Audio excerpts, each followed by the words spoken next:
Welcome to another episode of Tools, Talents, and Techniques. I'm your host, Dustin Sutton, and today I am honored to welcome to the show Mr. Marty Gorsich. Marty, welcome to the show. Thanks for having me, Dustin. Excited to be here. Yeah, there's going to be a lot of fun. And so before we really start going into the whole journey of how you got there, could you just briefly say who you are and a little bit about what you currently do?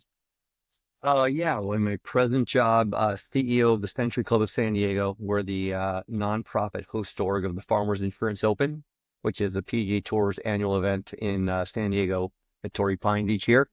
I also have a consulting company on the side, and we are involved in various projects, trying to just help with the knowledge I've picked up over the years, or maybe to help people not make the mistakes I've made and seen made over the years as they look to tackle the challenges they're all facing in the event space. And so for those who are not familiar with golf that are listeners, and I know many of you are, the Farmers Open is a big one. It's a major tournament every year, and it's one of the biggest events in San Diego. Could you just talk a little bit more about what this tournament is?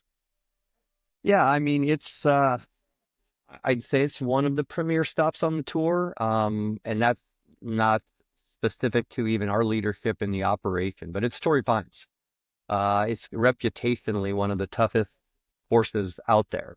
There's no coincidence hosted 2 U.S. Opens, and always looks to get a very strong field. And as you look at these golfers as individual competitors, they want to test themselves against the best, and they want to play the places that reputationally speak to them being the best. And Torrey Pines is one of those spots.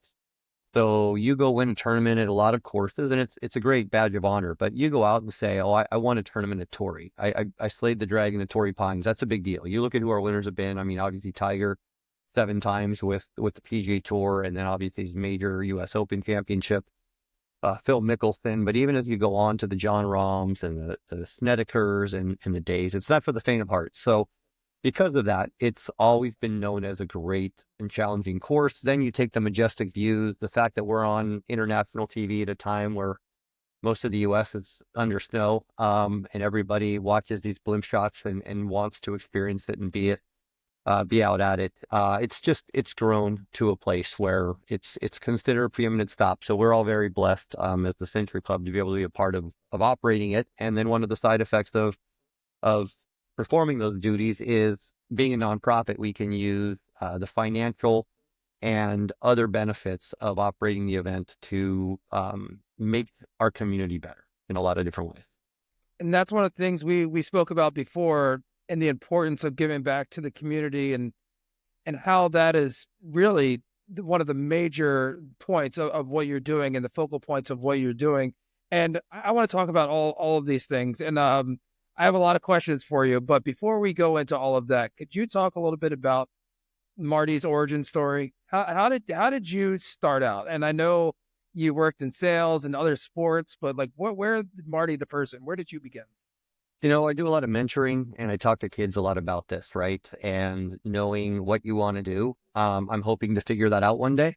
But I keep finding cool stuff along the way. I was, in high school, I played volleyball. I got into helping the women's team a little bit because I really respected one of the coaches, and he was kind of a mentor of mine. Kind of played a manager role pretty soon, was kind of an assistant coach, and that led to me helping kind of coach their program there as I went on to junior college. I ended up coaching the women's team there. That's what actually kept me with the junior college program, and ended up going on to UC Santa Barbara, focused on coaching, and was coaching with the women's team there. And as I was wrapping up my college career, I started talking to the Olympic coaches and felt like I knew where I was headed. Had a discussion with my dad, and parental mentorship's always a weird thing because he probably said lots of great things that just didn't stick, as often seems to happen with me to my son. But he did talk to me at that point about ceilings and professional ceilings, and that I was 22 years old. And in talking to the Olympic coaches, as amazing as it was, in that particular profession, I was starting to almost rub my head against the ceiling of where I could go. And he just kind of said, "Hey, are you sure this is what you want to do for the next 40 years? Because I have a feeling if it is, it's going to look pretty much the same as far as what you have the option to go do." He said, "You could always step away and explore something else. And with your background, you could easily jump back into this." And it kicked at me a little bit. And I just didn't know what else. I never really had thought about what else. I decided I did want to get back home to Santa Barbara. And the only two things that really always stood out in my mind were the Padres and the Chargers. And wouldn't it be cool to work for my hometown teams that I had always been so passionate about? And so I started folding t-shirts in the Padres team shop. As I mentor today, I tell a lot of the kids in the sports management programs, I use my diploma as my folding square, and humbly folded my t-shirts around that diploma. But it came down to getting to know people there, working hard and being noticed, and was able to kind of climb the ladder, start closing the shop quickly. And as execs came in with their lanyards on, learning their names and welcoming them when they came, they'd seek me out because they knew I'd help them quickly and get them in and out fast. And ended up with an internship. Option offered 4 different internships, and I had no idea at the time what corporate partnerships versus community affairs versus marketing was. And I settled in corporate sponsorships, corporate partnerships, and grew my career in that space. Ended up a 14-year run with the Padres doing sponsorships, later premium seating, a lot of the corporate related things, and learned a lot about myself, what my strengths were, what traits came easily to me, also what things maybe I didn't love or didn't come easily for me. Had an opportunity to then move up to Portland and move into the NBA. And they have different rights there. Their radio rights, their TV rights, a different market. Had a great experience up there. Really enjoyed my time in the NBA. And then had an opportunity with my young son to get back to San Diego. He's the only grandchild on either side. So I feel like I didn't have a lot of vote in this one. And came back to what I, at the time, probably wasn't even convinced was me. I'd always been a team sports guy, and it was going to be to get involved with a one-time-a-year professional golf tournament. I didn't play a ton of golf, but I quickly reflected and realized I didn't play a ton of basketball and I didn't play a ton of baseball when I worked there either. It was really in the sports and entertainment business, and what the actual sport was the backdrop. I wasn't a general manager. I wasn't a coach. In each place, I was focused on guest experience, helping companies, if they were the advertisers or sponsors or hospitality buyers, utilize our assets to drive their business objectives. So once you really got to this thing behind the thing, it was very relatable. And there was something to be said with a one-time-a-year major event where the scope was so large, internationally broadcast, all that goes into building it from scratch every year instead of having a brick and mortar facility. You really got to apply a lot of the things you learned over the years and get your hands deep into the clay. And really also, when you had an idea or wanted to do something or try something, you could effectively change immediately. Where when you were with a team, it was a really big organization. It was a pretty well-oiled machine. So you didn't have as much opportunity to make giant wholesale changes that you might have believed in wholly, where with this, we were able to year to year tear it down and build it back up different and better, and survey and learn and listen to people and find new ways to make it better. And so I've spent the last 13 years doing my best to make it better. You touched on a lot of things in your journey, and thank you for sharing that. But there's the things that I want to put a pin in and elaborate on, because I do see the thread of how this can help with your development as a person, as a professional, as an executive.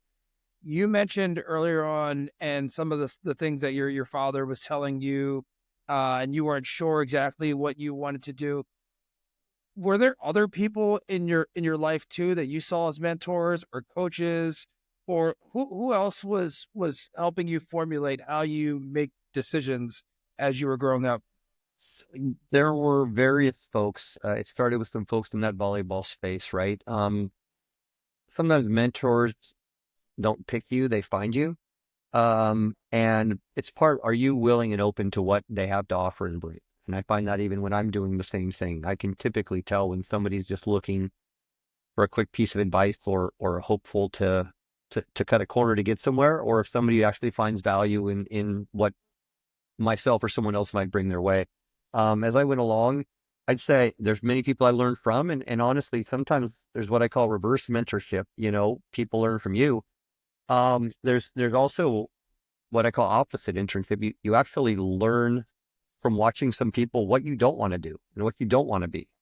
They weren't intending to be a mentor, but in some ways you watch it and you're like, I don't want to be that way or that person, um, or even I don't want to work in that space or anything like that. So, I had various folks who I picked up a lot of great knowledge from, but I also had a chance to watch some things in my young career and say, you know what, if I get a chance to do that, I'm going to do it differently.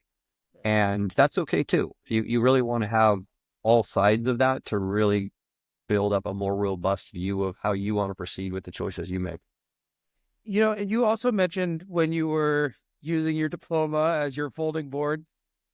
When you think back on that time, and you joke about it, but I mean, I'll say this from my experience, starting out and cutting my teeth and becoming a young professional at one point, there was a sense of frustration where I was like, I think I could do more than this, but also I didn't know exactly what I wanted to do.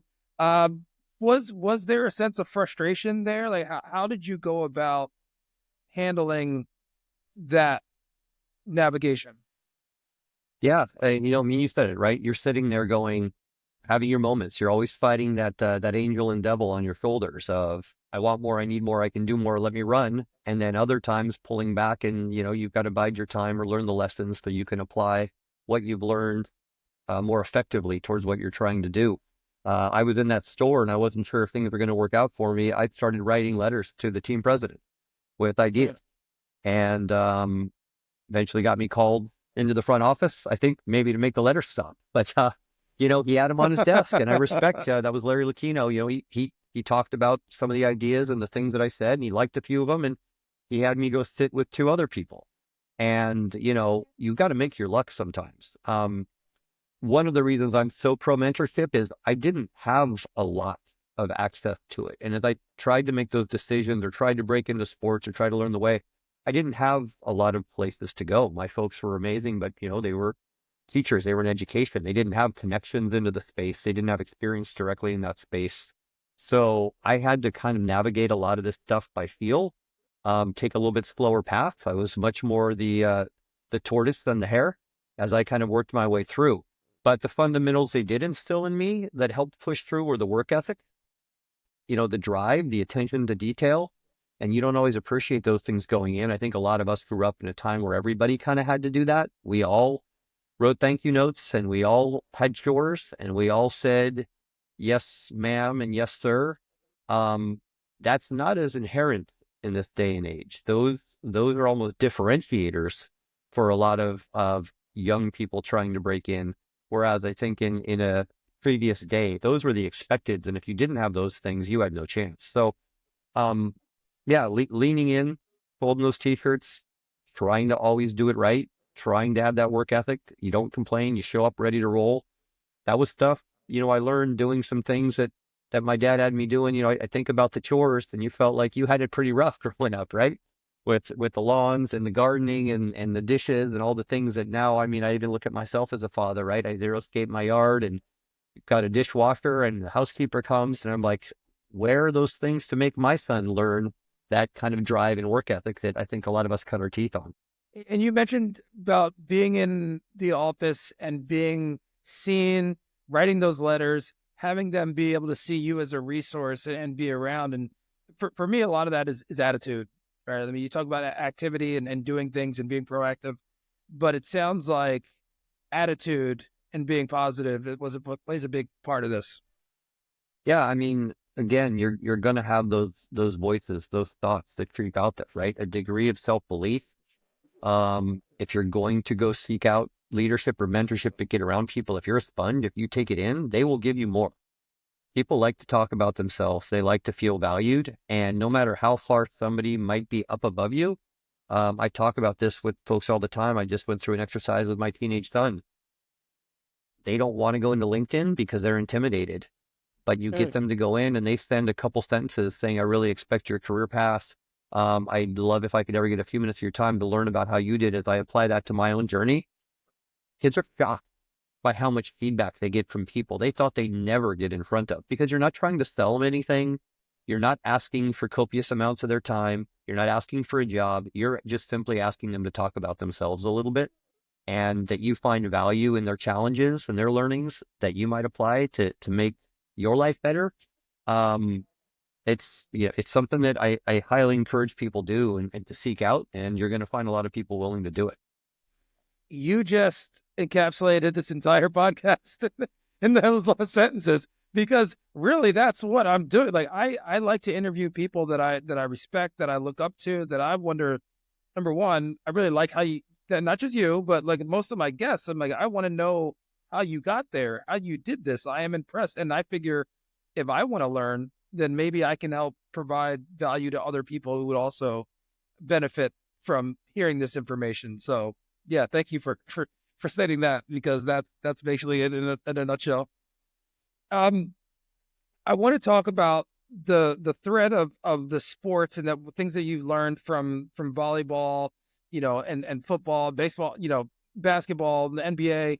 Was there something that in all those experiences that you were like, okay, I know there's something here, and I love these parts of it, and I'm going to figure this out, and it's going to be in sports. Was there a moment that it really like this is going to be me? This is what I'm going to do. It's interesting. I was just talking to somebody today about, do I really work in sports? You can get pigeonholed, but again, I'm not a coach. I'm not a general manager. The things inherently that I'm doing on a daily basis goes back to what first got me into the volleyball coaching side, right? You're motivating others, teamwork, and applying hard work towards a greater goal. Winning isn't just on the field. Winning can be defined as so many things, achieving goals, right? The reason I've been able to quote unquote move between sports so easily is because it really didn't matter what shape the ball was, or if you hit it with a racket or your foot. It was about the core things. Talking to a client, they didn't need to do a sponsorship with a baseball team. They had a product that they wanted to get exposure and drive brand consideration and get people to purchase, or they had clients that they wanted to get in front of and spend time to retain their business, grow their business, or attract new business, right? Those are the things behind the things and the fundamentals. It was understanding how to utilize what our team had to offer to drive those interests. As I think about the farmers coming up, I'm not sitting here every day talking about what golfers we're going to have, because that to a degree will take care of itself. I'm thinking about, we added more of the VVIP restrooms because the ladies in the surveys over and over are the first ones to say, I will come and I'll stay longer if you give me a quality restroom experience. Well, you know what guys like? Guys like girls to be out there. So if I can make sure I can nail that, I can nail the next thing. We're thinking about, phone calls with Uber and SDPD to talk about traffic inflow and outflow. Because I think for all of us, if I were to invite you right now to a concert, your first thought is probably, where is it? How am I going to get there? How am I going to get home? What's that logistical journey going to be? Not do I want to be sitting in the seats watching the show? That's all fun. How long is it going to take me to get there? How am I going to get back? All of those things. A lot of that is what is, behind what we're doing with these events and with sports and with teams. And so many of these jobs with teams or in sports still really are about the entertainment side of it, the entertainment dollar, and the experience or the goals or objectives of your participants, whether those be sponsors, whether those be fans, whether it be, the community at large. So back to your question of what really caught me, I think it's just that feeling of applying the traits and the things that come easily to you, those working well in an environment that has energy to it. It makes you feel fulfilled. I think a lot of folks say they want to work in sports because they don't know what they want to do, but they like sports, so they assume just going there, it's going to be great. There's a lot of really bad jobs in sports. Culture can be poor, hours can be long, pay can be low. At the end of the day, the person, what they really says, I want to enjoy what I'm doing. I want to wake up on Monday excited to go in, not be counting the days down till the weekend gets there. I don't know that I've worked a day in my life. I sure don't keep track of what day of the week it is or when certain things are or aren't, because I enjoy what I do. And I think that's really the quest. We all have 24 hours in a day. We all decide how we're going to spend it. spending it in the most fulfilling way possible is going to make your life richer. I love that. And I love that, especially focusing on fulfillment. And I have these conversations about success versus fulfillment, and I'll take fulfillment every day of the week. So Success. Yeah. I created a chart with our team about 8 years ago. We were talking to different employees about what was important to them and what they needed. And I was just hearing a lot of conflict almost in what they said was important, but what their actions said, or sometimes maybe what they thought was important because people told them it should be. We all grow up thinking that our life steps are, you know, where are you going to go to school? What are you going to major in? When are you going to get a job? When are you going to engage? When are you going to get married? When are you gonna, like, those are check boxes. But I took 10 fundamental things that revolved around work and wrote those, called them the 10 things, what's important now. And the real key was you had to list these and place them in order 1 through 10.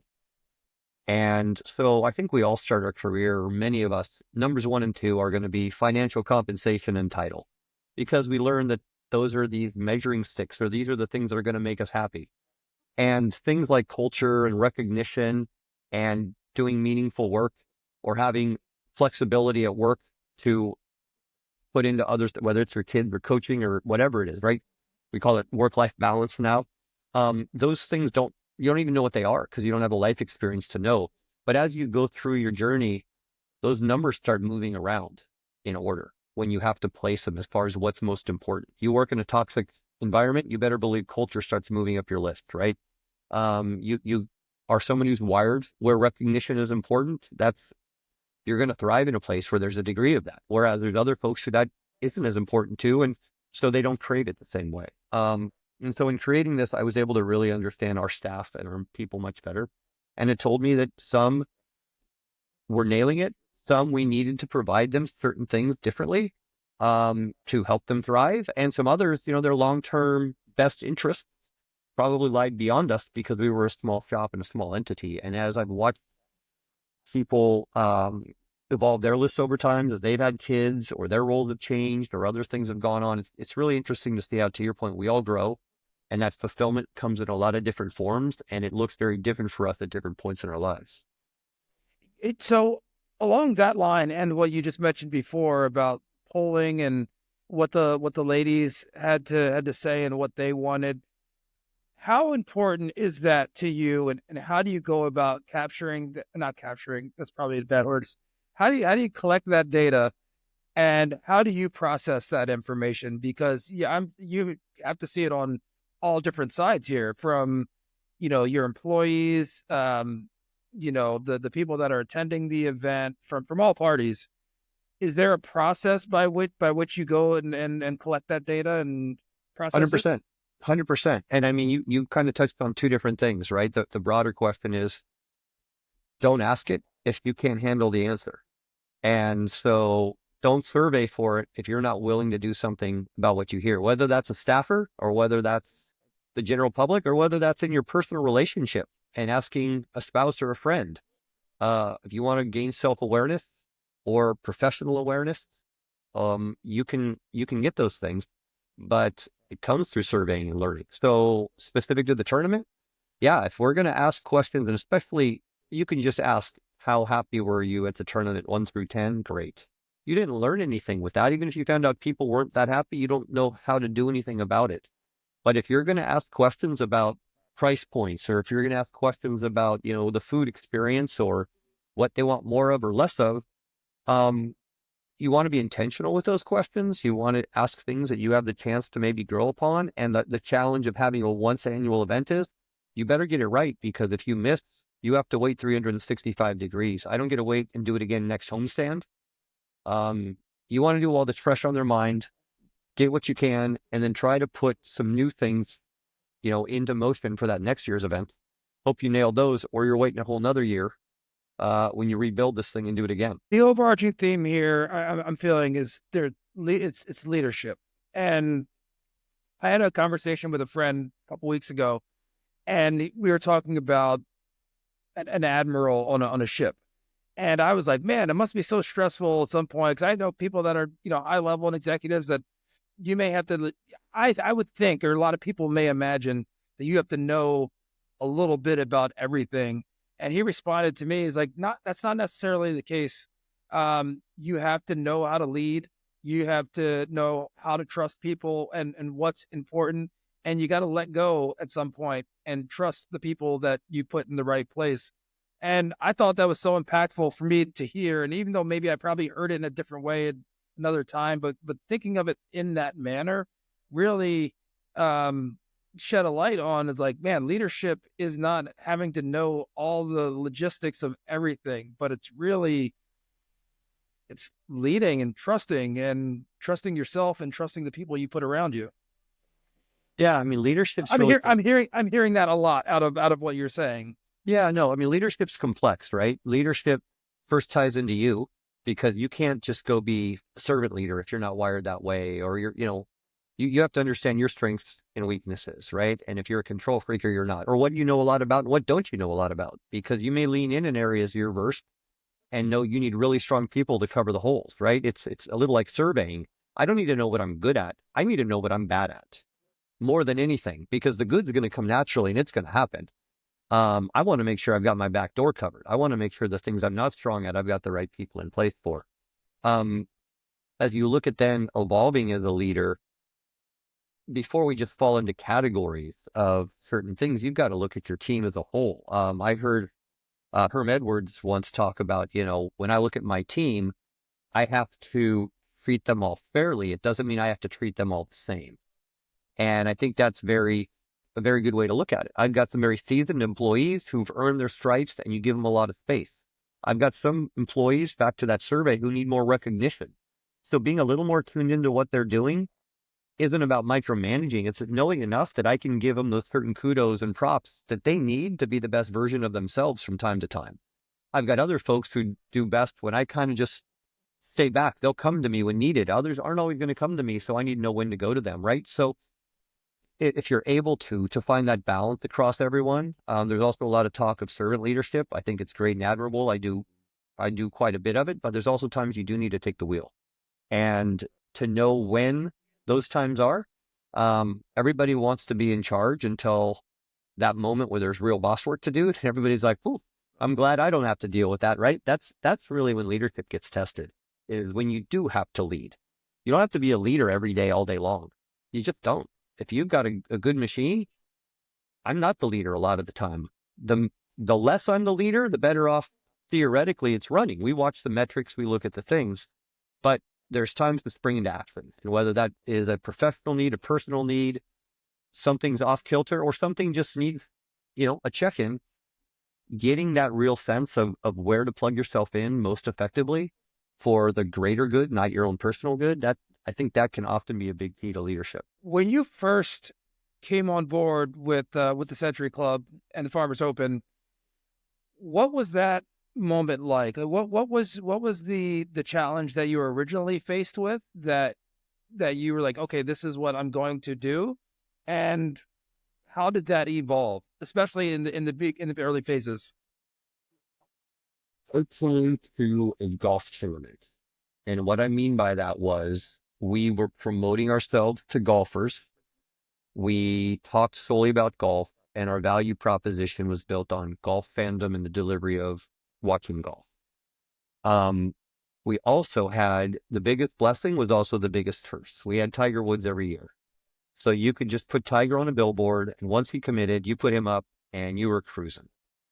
And I said, we need to stop talking about golf and showing golf for two reasons. One, there's a massively broad audience out there that have disposable entertainment income, and we have a great entertainment experience, or at least we can have one out here with the ocean views and all of the space to walk around and enjoy it, and people watching, and we happen in the middle of the day. We're not a nighttime event. There's so many reasons we can speak to a broader audience. But if we just continually lead with golf and preach to the choir, we're not going to get anybody in here from outside the church. Secondly, I said, Tiger will not be here forever. And we've made him the reason to come. And we are playing with something very dangerous here of the year he can't come, or the point we reach where he's not coming anymore.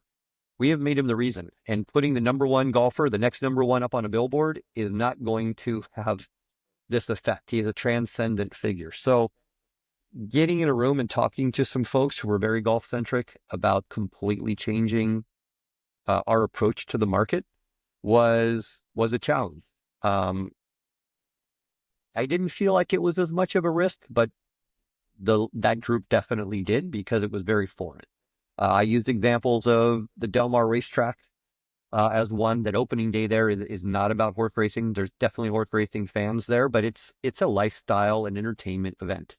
I came from the Padres. As much as you'd like to think it's about winning, every sports league since the dawn of time has finished at 500.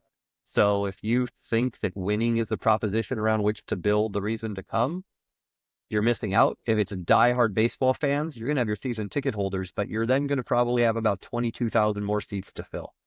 And they do a great job of the food and beverage, the video board, the entertainment, family day, business day, go out with the guys day, all those different reasons to come and enjoy their entertainment experience. That was that new thinking that we had to bring to Torrey Pines. The golf fan was always going to be well served and well taken care of. We were never going to dishonor that, but we had a whole new opportunity to speak different and look different and think about things like the VIP restrooms and why aren't any women coming to this tournament and what is their number one complaint. But understand that if we ask the question, we're going to have to spend the money on upstairs restrooms, right? We're going to have to make these changes, but believe that by doing that, we will actually grow and get better. And it took some time, had some unique conversations, had a few days where I wasn't sure if I'd come back. I had a few other days I wasn't sure if I'd get invited back. But we got through all of that and came out the other side in what we all, I think, collectively feel like is a good place and a place we got to together. Yeah, and for what you also said before this about the importance of community involvement and what it means to be a staple in the community and to give back to the community. Can you talk about that mindset and how that is woven throughout this tournament? Yeah, that's really the extra thing is the Century Club doesn't exist for 4 days of a tournament. We exist for 365 days of a community. Our mission statement is to make San Diego a better place from a community and charitable standpoint, in large part through the operation of the event. But in that operation, one, we're taking this event, we're putting on television on a national and international stage in a city where tourism is our third largest industry. So it's a massive commercial to drive people on a year-round basis to San Diego. Second of all, we selected certain charities, and rather than solely just talking about proceeds and holding up giant cardboard checks or just giving tickets, we're actually using those other 361 days we have free to go out and get to know these charities and take the lessons we've learned as a nonprofit in growing ourselves and improving ourselves and trying to help folks who have a great cause, just like we had a great game in golf. We had to run a small business to really make this be all it could and be very functional. Their great cause needs to have a great small business mind behind it, and helping them understand how to work with a board, how to fundraise, how to survey their own employees. I mean, just back to that question of surveying. Don't ask your employees if they're happy if you're not willing to do something about it if the answer is no. And often a nonprofit might say that all their dollars are allotted into their programs and who they're looking to serve. Well, then if you help them look at it from a business perspective on the backside, look at your employee retention issues. How much turnover, how much time and energy and resources you're spending chasing, filling holes, trying to train them, getting them up to speed. We all know it takes a while to get up to speed. It takes a while to hire. Invariably, it costs you a ton. If you would put a little bit of resource towards these things, it's actually going to gain you a lot of momentum and resource in the future. Those are the sorts of things that we're trying to go out in the community to help charities with. And from my other roles in sports, where we did great things in the community, this one's different. We're just much deeper. We built a very intentional program where we went away from originally, I say we used to give fish. We would just give dollars or a few resources. We have found that teaching the fish is really where we have the time to go deeper and make these groups better. And the beauty of doing that is not only do they get better, but we can kind of graduate them on and go focus on someone new. Where if we were just giving fish, those same groups just keep coming back to us hungry. And we really don't effectuate change. We just kind of let something perpetuate. Yeah. Well, I love that. I'm so glad you were able to elaborate on some of that.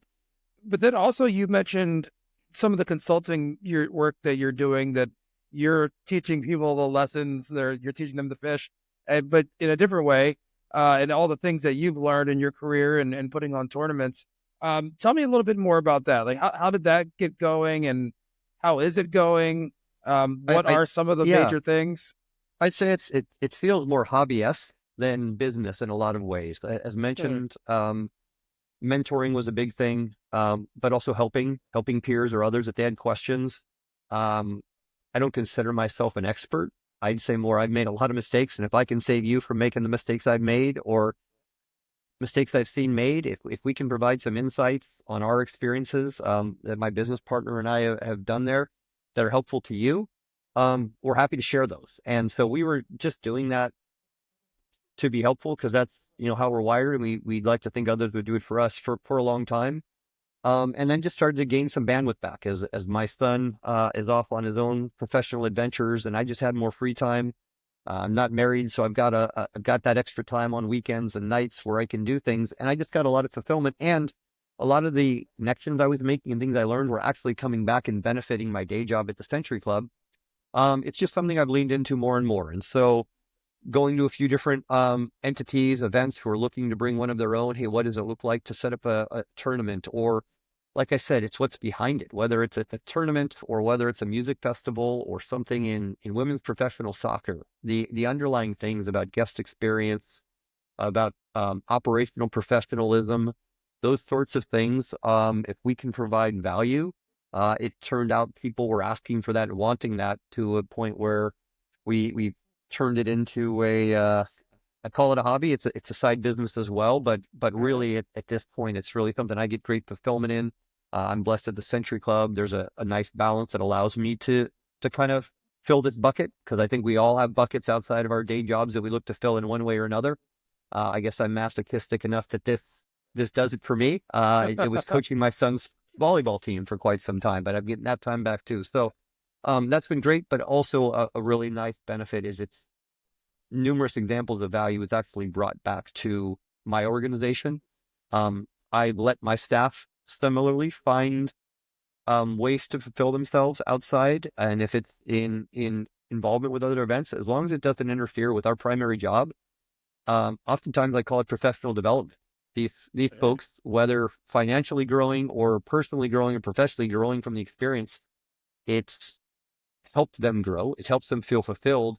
And it's no wonder I think our 11 full-time people, we've had 8 of them for 10 or more years.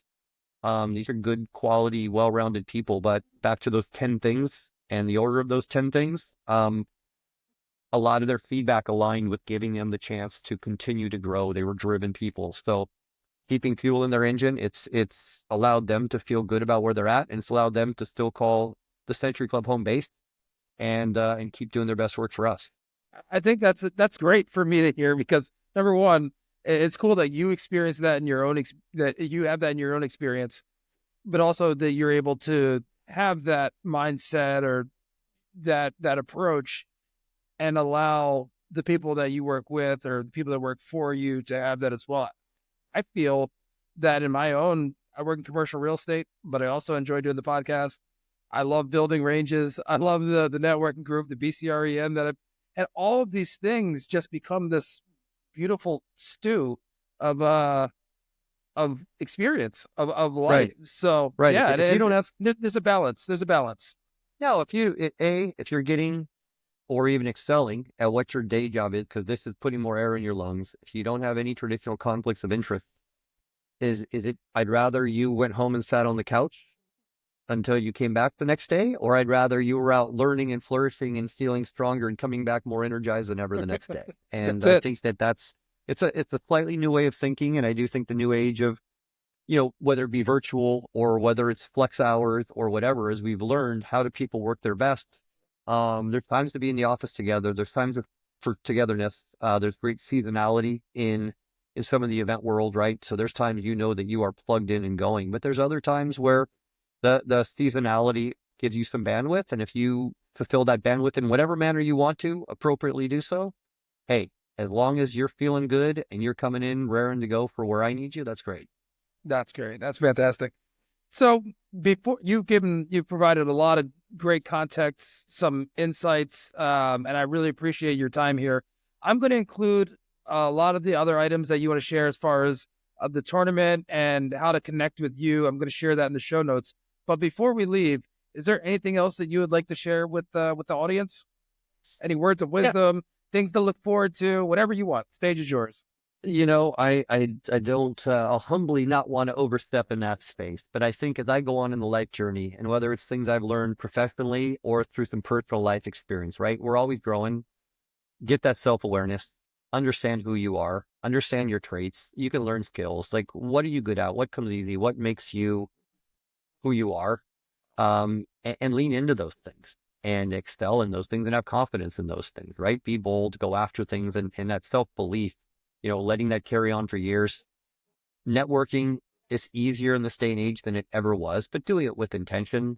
As I look at what LinkedIn can be and what it isn't, reaching out just to have someone in your network versus take 2 minutes and put a message in there. Tell them who you are, why you want to be connected, what you're about. And you know what, you're gonna build a next level relationship. And thirdly, for those of us who are further along or even in the middle or at the front of the career, mentoring the thing. And you're just building a relationship. You're getting to know somebody. I often am talking to someone younger and I learn things either through something they shared or just as I'm talking myself, I kind of come to places. It's a powerful thing. It's a valuable thing, giving that time, paying it back. But when you're younger, seeking it out, you'll be surprised to find out where people will give it. So those are just a couple of the things that I'd offer to people. If they're listening to what you're sharing, Dustin, they're looking to grow. They're looking for more. They're out there. There's some curiosity in them, right? That's out there. And if you're taking the time to listen to a guy like me yarn on, that means you've got that curiosity. Keep scratching your itch. Lean in, go explore more, keep finding knowledge, keep asking questions. Believe in your journey.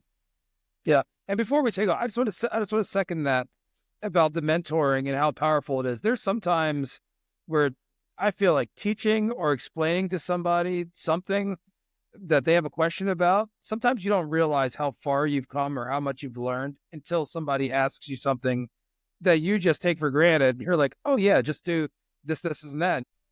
Sometimes like teaching is the best teacher for yourself and being able to share something with other folks. 100%. And teachers are often still learning in everything that they do. So yeah, completely agree with you on that. Well, Marty, thank you so much. Congrats on all your success. And I know you're still learning, you're still growing, but the way that you're giving back and helping others, and as much you've helped me as well. So I'm thankful for that. So Marty, thank you so much.